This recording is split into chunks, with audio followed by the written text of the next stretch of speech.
Hey guys, स्वागत है सभी लोग का एक ब्रांड न्यू एनिमे के अंदर। इस एनिमे का जो नाम है वो तुम लोग टाइटल में पढ़ लेना। तो बिना टाइम वेस्ट करें चलिए एपिसोड को शुरू करते हैं। पर उससे पहले अगर तुम लोगों ने चैनल को सब्सक्राइब नहीं कर रखा है तो प्लीज चैनल को सब्सक्राइब कर लेना। एपिसोड 1 की शुरुआत में हम लोग को एक आदमी को दिखाया जाता है जो की काफी बुरी तरीके से पीट रहा होता है, और जो लोग उसे पीट रहे होते हैं वो दरअसल उसे ट्रेनिंग दे रहे थे। वो लोग अब उसकी तारीफ करते हैं और कहते हैं कि तुम 2 साल में काफी ज्यादा इंप्रूव हुए हो, ई रैंक के एग्जाम तुम अब इजीली पूरे कर पाओगे। वहीं पर वो आदमी कहते हैं कि लेकिन मैं अभी भी अपने सीनियर्स के बराबर पर नहीं आया हूँ, मुझे और स्ट्रॉन्ग होना होगा। इसके बाद अब अगले सीन में हम लोग को शहर का सीन दिखाया जाता है, जहाँ पर हमारे मेन कैरेक्टर यानी कि वही बंदा हमें बताता है कि अगर तुम्हें अपने सपनों का पीछा करना है तो तभी करो जब तुम यंग हो, क्योंकि जब तुम्हारी एज बढ़ जाती है तो चीजें तुम्हारी बॉडी के ऊपर काफी ज्यादा हार्ड होने लगती है। कुछ एडल्ट तो गिव अप भी कर देते हैं पर कुछ नहीं करते हैं। इसके बाद हम लोग को ई रैंक प्रमोशन एग्जाम के रजिस्ट्रेशन सेंटर को दिखाया जाता है, जहाँ पर रिसेप्शनिस्ट सभी लोगों को एग्जाम की टिकट दे रही होती है। वहीं पर हमारा मेन कैरेक्टर जिसका नाम रिक है वो भी अब अपना गिल्ड कार्ड लेकर आता है एग्जाम की टिकट लेने के लिए। पर तभी वो रिसेप्शनिस्ट उसे पहचान जाती है और कहती है कि तुम तो रिक हो, क्या तुमने मुझे पहचाना? मैं एलिसा हूँ। तो रिक भी अब उसे पहचान जाता है और कहते हैं हाँ, हम लोग अब से 2 साल पहले मिले थे, तो इसका मतलब क्या तुम यहाँ पर आ गई हो? जिस पर एलिसा कहती है हाँ, मैं उस टाइम पर काफी ज्यादा हैरान हुई थी जब अचानक से तुमने अपनी जॉब छोड़ दी थी। तो रिक कहते हैं हाँ मुझे पता है, मैं अभी 30 साल का हो चुका हूँ और मैं वापस से एडवेंचर बनना चाह रहा हूँ। ये काफी ज्यादा हंसी वाली बात है क्योंकि यहाँ पर जितने भी एफ रैंक के होते हैं वो सभी काफी यंग है, पर मैं तो एडल्ट हो चुका हूँ। ये सुनकर एलिसा कहती है कि वैसे तुम 2 सालों में कर क्या रहे थे? जिस पर वो बताता है कि मैं माउंटेन्स पर अपने सीनियर्स के साथ ट्रेनिंग कर रहा था। तभी अचानक से वहाँ पर अब एक एडवेंचर आ जाता है जो कि काफी नशे में होता है। वो अब एलिसा से कहता है कि चलो मेरे साथ तुम चलो, काफी मजे करेंगे। पर एलिसा अब उसे मना करती है, पर वो बंदा अब जबरदस्ती उसके हाथ को पकड़ने लगता है। ये देखकर एक अब उस एडवेंचर को पीछे से पकड़ लेता है और उसे शांत कराता है। पर तभी अचानक से हम लोग अब उस एडवेंचर को देखते हैं जो कि अब अचानक से बेहोश हो जाता है। ये देखकर सभी लोग अब हैरान हो जाते हैं और सोचने लगते हैं कि अभी अभी यहाँ पर क्या हुआ। तो रिक अब उन लोगों से कहता है कि इस बंदे ने कुछ ज्यादा इतना ड्रिंक कर लिया कि ये बेहोश हो गया, इसलिए कहते हैं कि इतना ज्यादा ड्रिंक नहीं करना चाहिए। ये सुनकर एलिसा कहती है हाँ तुमने सही कहा, वैसे ये लो तुम्हारी एग्जाम की टिकट, ई रैंक एग्जाम के लिए गुड लक। तो अब रिक भी देखता है कि उसके जो एग्जामिनी नंबर है वो है 4242। ये देखकर वो कहता है कि ये तो काफी अनलकी नंबर है। इसके बाद वो बाहर जा ही रहा होता है, तभी अचानक से वहाँ पर एक लड़की आती है जो कि उसका वेट करी थी। उस लड़की का नाम है रियानेट। वो उससे कहती है कि मास्टर रिक आपकी रजिस्ट्रेशन कैसी गई? जिस पर रिक बताते है कि काफी अच्छी गई। इसके बाद हम लोग को वापिस से उसी जगह का सीन दिखाया जाता है जहाँ पर सभी लोग उस एडवेंचर के आर्मर को देख रहे थे, क्योंकि उस आर्मर के ऊपर रिक के हाथों का निशान बन जाता है। ये देखकर सभी लोग हैरान हो जाते हैं क्योंकि वो जो आर्मर था वो स्टील का बना हुआ था। तभी कुछ लोग अब उस एडवेंचर को पहचान जाते हैं और कहते हैं कि तो दॉय मोल्ड है, ये पहले एक ए रैंक का एडवेंचर हुआ करता था और इसके ऊपर एसोल्ट के चार्जेस भी हैं। ये सुनकर एलिसा को याद आता है कि इस एडवेंचर की हालत रिक ने करी है। दूसरी तरफ अब रिक को दिखाया जाता है जिसका अब एग्जामिनेशन चल रहा होता है। वो लोग रिक की एज जानने के बाद काफी ज्यादा हैरान हो जाते हैं क्योंकि जो रिक की एज है वो 32 है।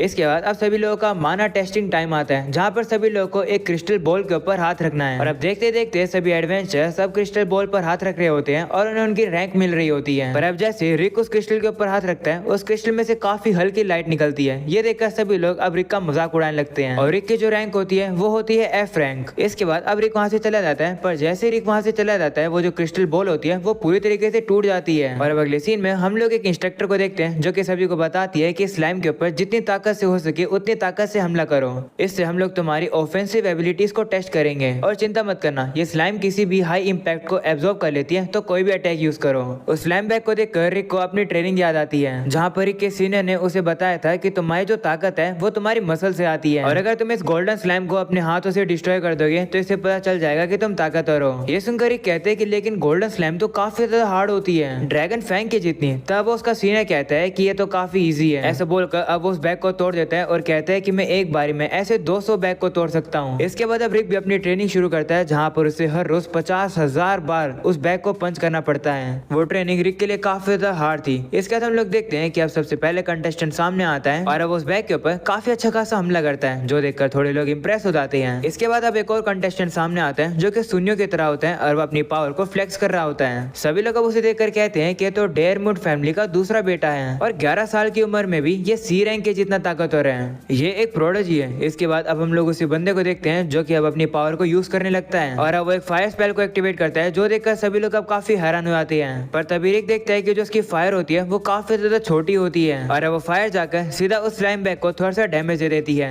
इसके बाद वो बंदा भी कहने लगता है देखा मेरा कमाल। वहीं पर इंस्ट्रक्टर उसे देखकर कहते हैं कि ये तो सही में एक जीनियस है। दूसरी तरफ अब रिक सोचता है कि क्या ये है पायरो मैजिक का थर्ड नेचर, क्योंकि मेरे सीनियर का मैजिक तो कुछ ज्यादा ताकतवर था। हम लोग को वापस से रिक की ट्रेनिंग को दिखाया जाता है, जहाँ पर एक लड़की अब उसके ऊपर एक एक खतरनाक सा फायर का हमला करती है, जिससे रिक बाल बाल बचता है और अब वो हमला जाकर दूर काफी ज्यादा बड़ा धमाका कर देता है। यानी कि वो फायर का हमला काफी ज्यादा पावरफुल था और अभी अभी रिक ने जो फायर का हमला देखा वो तो काफी ज्यादा अलग है। अगले सीन में हम लोग देखते हैं कि अब और कंटेस्टेंट आकर उस स्लाइम बैग को पंच कर रहे होते हैं, जो देखकर रिक भी कहता है कि ये ग्रीन स्लाइम तो सही में कितने ही बड़े इम्पैक्ट को एब्जॉर्ब कर लेता है। इसके बाद अब रिक की बारी आती है, जहाँ पर अब इंस्ट्रक्टर उसे रोककर कहते हैं कि क्या तुम सही में 30 साल के हो और अब एडवेंचर बनने जा रहे हो? मुझे लगता है कि अब तुम और ज्यादा ग्रो करोगे भी, तुम्हारा माना मेजरमेंट भी काफी कम आया है। अच्छा ये रहेगा कि तुम गिव अप कर दो। ये सुनकर रिक भी अब सोचते है कि हाँ मुझे पता है कि मैं कमजोर हूँ, पर फिर भी। इसके बाद वो वापस से अपनी उसी ट्रेनिंग को याद करता है, जहाँ पर अब उसके हाथों में मुक्के मार मार के खून आ जाते हैं, पर फिर भी वो हार नहीं मानता है और वापस से खड़े होकर मुक्के मारने लगता है। सीनियर प्रेसिडेंट का आता है, जहाँ पर रिक कहता है कि मुझे पता है कि मैंने ये डिसीजन जिंदगी में काफी लेट लिया है, पर इस उम्र में भी एडवेंचरर बनना क्या गलत है। ऐसा बोलने के बाद वो सीधा उस स्लाइम बैग को पंच मारता है और अब उसकी ताकत की वजह से वो जो बैग होता है वो टूट जाता है और साथ में दूर की दीवार को भी तोड़ देता है। ये चीज देखने के बाद सभी लोग काफी ज्यादा डर जाते हैं। वह पर रिक को भी अपनी ताकत पर बिलीव नहीं होता है। वो कहता है कि क्या ये जो बैग था ये खराब हो गया है। इसके बाद अब उसी बंदे को दिखाया जाता है, जो कि सोच रहा होता है कि आखिर ये आदमी क्या है, इसने तो मेरी सारी लाइमलाइट ले ली। पर कोई बात नहीं, अगला जो टेस्ट है वो डिफेंस मैजिक का टेस्ट है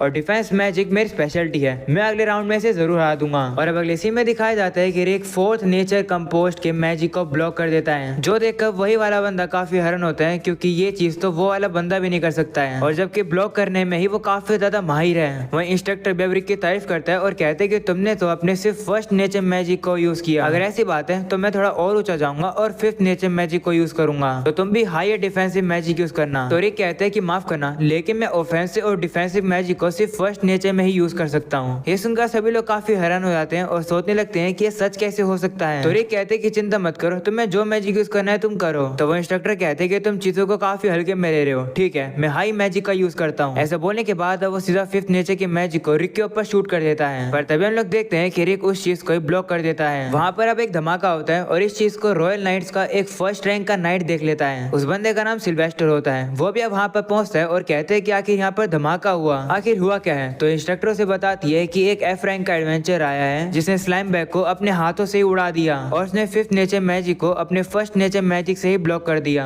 इस बात पर सिल्वेस्टर बिल्कुल भी बिलीव नहीं करता है और देखता है कि रिक के जो एज है वो 32 ईयर्स है। ये देखने के बाद वो काफी हैरान हो जाता है। उसमें रिक के बारे में ये भी लिखा था कि रिक जो है वो 14 साल से टाइगर रोड पे रिसेप्शनिस्ट था, स्वेनक्वेट ब्रांच में। वहीं दूसरी तरफ अब रिक को दिखाया जाता है, जो कि अपना रिटर्न एग्जाम देने के लिए आ जाता है। इसके बाद हम लोग देखते हैं कि रिक के एग्जाम का फर्स्ट राउंड खत्म हो जाता है। तभी वहाँ पर रेनेट आती है और उसे कहती है कि तुम्हारा रिटर्न एग्जाम कैसे गया। तो रिक कहते हैं कि मैं श्योर हूँ कि मेरे 100 मार्क आएंगे, आखिरकार मैं पुराना एक गिल्ड स्टाफ जो हूँ। तो रेनेट भी कहती है हाँ तुमने 14 सालों से काफी मेहनत करी है। रिक अब कहता है कि मुझे बस अपने पहले राउंड की चिंता है, क्योंकि जो मेरा माना था वो सिर्फ एफ रैंक का है। तो रेनेट कहते हैं कि दुखी मत हो, तुमने पिछले 2 सालों में काफी ज्यादा ग्रोथ पाई है। तभी हम लोग देखते हैं कि वहाँ पर अब वही लड़का आ जाता है। उसे देखकर रिक अब उस बंदे का नाम याद करने की कोशिश करता है, पर एक नाम याद ही नहीं कर पाता है। तो बंदा अब गुस्सा हो जाता है और कहता है कि मेरा नाम फ्रीड है। ये सुनकर रिक कहता है कि तो फिर क्या हुआ, क्या तुम गुम हो गए हो? चलो मैं तुम्हारी मदद करता हूँ तुम्हारे मम्मी पापा को ढूंढने में। तो फ्रीड अब थोड़ा सा रोने लगता है और कहते हैं कि एग्जाम में मैं काफी ज्यादा अच्छी परफॉर्मेंस देने वाला था, पर तुमने मेरी कमाल की एंट्री को खराब कर दिया। ये सुनकर रिक अब कहता है कि माफ कर दो, मेरा ये करने का इरादा नहीं था। तभी हम लोग देखते हैं कि वहाँ पर अब फ्रीड की बहन आ जाती है, जो कि रिक से कहती है कि तुमने मेरे भाई को रुलाया, मैं ये एक्सेप्ट नहीं कर सकती हूँ। मैं नाम है एंजेलिका और डेयरवुड फैमिली की मैं पहली बेटी हूँ। वहीं फ्रीड भी अपनी बहन से कहने लगता है कि इस बूढ़े आदमी ने, जो कि 40 साल का है, इसने मुझे बुली किया। ये सुनकर एक गुस्सा आता है और कहते हैं कि मैं 40 साल का नहीं हूँ, मैं भी 30 साल का हूँ। तो एंजेलिका रिक से कहते हैं कि चुप हो जाओ, तुम्हारी गलती है यहाँ पर। ऐसा बोलने के बाद वो रिक के ऊपर अपना ग्लव फेंक देती है और कहते हैं कि मैं तुम्हें एक फाइट के लिए चैलेंज कर रही हूँ। तो रिक अब उस ग्लव को उठा लेता है और कहते हैं कि तुम्हें क्या कर रही हो, इस तरीके से तुम अपने ग्लव को गंदा कर रही हो। तभी रेनेट अब रिक को बताती है कि इस तरीके से ग्लव को उठा लेना, इसका ये मतलब है कि तुमने फाइट को एक्सेप्ट कर लिया है। ये सुनकर रिक हैरान हो जाता है। वहीं पर अब एंजेलिका रिक से कहती है कि अब तुम्हें मुझसे फाइट करनी होगी। इसके बाद अब वो लोग लड़ने के लिए एक अरीना में आ जाते हैं, जहाँ पर हमें पता चलता है कि जो एंजेलिका है वो रॉयल नाइट्स की 2nd क्लास नाइट है। एंजेलिका रिक को बताती है कि इस किंगडम में जो भी फाइट को जीतता है वो एक शर्त रखता है, और मेरी शर्त ये है कि जो भी हारेगा वो विनर का पूरी जिंदगी भर सर्वेंट बना रहेगा। मैं तुम्हें अच्छे से डिसिप्लिन करूंगी। ये सुनकर रिक अब रिनेट से कहता है कि एंजेलिका कह रही थी कि वो 2nd क्लास नाइट है। तो रिनेट कहती हाँ, जो रॉयल नाइट्स होते हैं वो इस किंगडम में शांति को बरकरार रखते हैं, और अगर ये 2nd क्लास है तो इसका मतलब ये बी रैंक के एडवेंचर के बराबर है। ये सुनकर रिक डर जाता है और कहते हैं कि इसका मतलब ये हाई रैंक के मॉन्स्टर को अकेले ही हरा सकती है, और मैं तो एक एफ रैंक का एडवेंचर हूँ, कहीं मैं इससे मर ना जाऊँ। रिक अब काफी घबराने लगता है। तो रिनेट अब उसे कहती है कि अगर ऐसी बात है तो अपनी 2 सालों की उन ट्रेनिंग को याद करो। तो रिक भी अब याद करते हैं कि किस तरीके से वो खतरनाक ट्रेनिंग किया करता था। वो याद करने के बाद अब उसकी काफी बुरी हालत हो जाती है। ये देखकर रिनेट कहते हैं कि अब तुम नर्वस नहीं हो ना, तुम जीत सकते हो, अपने अंदर कॉन्फिडेंस रखो क्योंकि तुम कॉन्टिनेंट के सबसे स्ट्रॉन्गेस्ट पार्टी के एक मेंबर हो। पार्टी का नाम है ओरेचल कम फिस्ट। ये सुनकर रिक मोटिवेट हो जाता है और अब वो एंजेलिका से लड़ने के लिए आ जाता है और सोचने लगता है कि मुझे नहीं पता कि मैं इसे जीत पाऊंगा या फिर नहीं। वहीं एंजेलिका उसे कहती है कि तुम फ्रैंक के हो, इसलिए मैं थोड़ा सा होल्ड बैक करूंगी जिससे कि तुम मरोगे नहीं। ऐसा बोलने के बाद अब वो अपनी पावर्स को यूज करने लगती है, जो देखकर रिक कहते हैं कि इसका मतलब ये एक सोर्समैन है जो कि अपनी बॉडी और वेपन को एनहेंस कर सकती है। तभी हम लोग देखते हैं कि एंजेलिका काफी तेज से दौड़ती है और अब वो रिक के काफी तेज से साइड में से निकल जाती है। दरअसल उसने अपना हमला एक पीछे गेट के ऊपर किया था और वो गेट भी कट जाता है। एंजेलिका उसे कहती है कि शुरुआत में मैंने तुम्हें अपनी स्लो स्पीड दिखाई है। वहीं पर फ्रीड भी रिक का मजाक उड़ाने लगता है और कहता है देखा तुम अब हार जाओगे, मेरी बड़ी बहन की दौड़ने की स्पीड काफी ज्यादा तेज है, उसका निकनेम लाइट स्पीड एंजेलिका भी है। इसके बाद एंजेलिका रिक से कहती है कि मेरा अगला हमला तुम्हें लग कर रहेगा। ऐसा बोलकर वो वापस से तेज से रिक के पास आती है। वहीं पर रिक के सामने तो एंजेलिका की स्पीड काफी ज्यादा स्लो होती है। रिक के लिए तो नॉर्मल रनिंग स्पीड से भी ज्यादा स्लो स्पीड है। वह भी इसीलिए एंजेलिका के अटैक को डॉज कर देता है। ये देखकर अब वो हैरान हो जाती है और कहती है कि इम्पॉसिबल है क्योंकि सिर्फ कुछ ही फर्स्ट क्लास के नाइट है जो कि उसकी इतनी स्पीड पर रिएक्ट कर सकते हैं। इसके बाद वो रिक से कहती है कि शायद से तुमने गलती से मेरा अटैक डॉज कर दिया, पर ऐसा फिर से नहीं होगा। ऐसा बोलने के बाद फिर से काफी तेज से रिक के ऊपर हमला करती है। वहीं रिक को अभी भी उसकी स्पीड काफी ज्यादा स्लो लग रही होती है। रिक अब सोच रहा होता है कि इतनी ज्यादा स्लो स्पीड होने के बाद भी आखिर ये सेकंड क्लास की नाइट कैसे बन गई? क्या इसने कोई रिश्वत दी है या फिर कहीं मैं ही तो ज्यादा ताकतवर तो नहीं हूँ? नहीं, ऐसा नहीं हो सकता है। इसके बाद हम लोग देखते हैं कि एंजेलिका अब रिक के ऊपर हमला करने के लिए आ रही होती है, पर तभी अचानक से उसका पैर एक पत्थर पर आ जाता है जिसकी वजह से वो काफी तेज से अब रोल होने लगती है और अब उसके जो तलवार के हमले होते हैं वो रिक को लगने वाले होते हैं। ये देखकर रिक अब डर जाता है और अब उसके सारे अटैक्स को डॉज करने की कोशिश करता है। वहीं अब एंजेलिका की तलवार जाकर एक दीवार पर लग जाती है और अब वो वहीं रुक जाती है। वहीं रिक अब सोच रहा होता है कि एंजेलिका के अटैक को मैं बिल्कुल भी प्रिडिक्ट नहीं कर पाया। ये तो कितनी खतरनाक टेक्निक है, मैं तो ऐसे ही सोचा था कि मैं ताकतवर हूँ, मैं तो सही में काफी कमजोर हूँ। वहीं एंजेलिका सोचती है कि इसे लगा कि ये मेरी टेक्निक है, पर मेरे से तो ये गलती से हो गया। अच्छा हुआ कि ये बेवकूफ बन गया और मेरी गलती नहीं पकड़ी गई। एंजेलिका उसे कहती है कि तुमने मेरे इस अटैक को भी डॉज कर दिया, अगर ऐसी बात है तो मैं थोड़ा और तेज दौड़ूंगी। मेरी जो अगली टेक्निक है वो और ज्यादा फास्ट है, पर इसे सिर्फ मैं 3 ही बार यूज कर सकती हूँ क्योंकि मेरे ऊपर स्टेन पड़ जाता है। ऐसा बोलने के बाद वो फिर से काफी तेज से रिक के ऊपर हमला करने आती है, पर रिक के लिए अभी भी ये स्पीड काफी ज्यादा स्लो होती है। वहीं रिक अब सोचता है कि अगर मैंने केयरलेसली इसके ऊपर स्ट्राइक किया तो ये कोई और टेक्निक मेरे ऊपर यूज कर देगी, इसलिए रिक अब उसके अटैक को डॉज ही कर देता है। ये देखकर एंजेलिका काफी हैरान हो जाती है और सोचती है कि आखिर इसने ये कैसे किया। इस टेक्निक को यूज करने की वजह से एंजेलिका के पैरों में अब दर्द होने लगता है। वो अब कहती है कि मैं इस टेक्निक को सिर्फ 2 बार और यूज कर सकती हूँ, पर मुझे करना होगा। ऐसा बोलने के बाद वो फिर से वही हमला करती है, पर रिक वापिस उसके अटैक को डॉज कर देता है। वहीं रिक अब सोचता है कि मुझे कुछ ना कुछ तो करना ही होगा क्योंकि अगर मैं नहीं करूंगा तो ये फाइट कभी खत्म ही नहीं होगी। वहीं अब एंजेलिका काफी थक जाती है। वो अब कहती है कि मैं इस टेक्निक को सिर्फ एक ही बार और यूज कर सकती हूँ और वो फिर से वही हमला करती है। वहीं पर ये देखकर रिक अब उसको मुक्का मारने वाला होता है और कहता है कि मुझे इसे खत्म करना होगा। वहीं पर अब एंजेलिका का पैर वापस एक पत्थर पर आ जाता है जिसकी वजह से अब वो स्लाइड होकर सीधा रिक के ऊपर आने वाली होती है।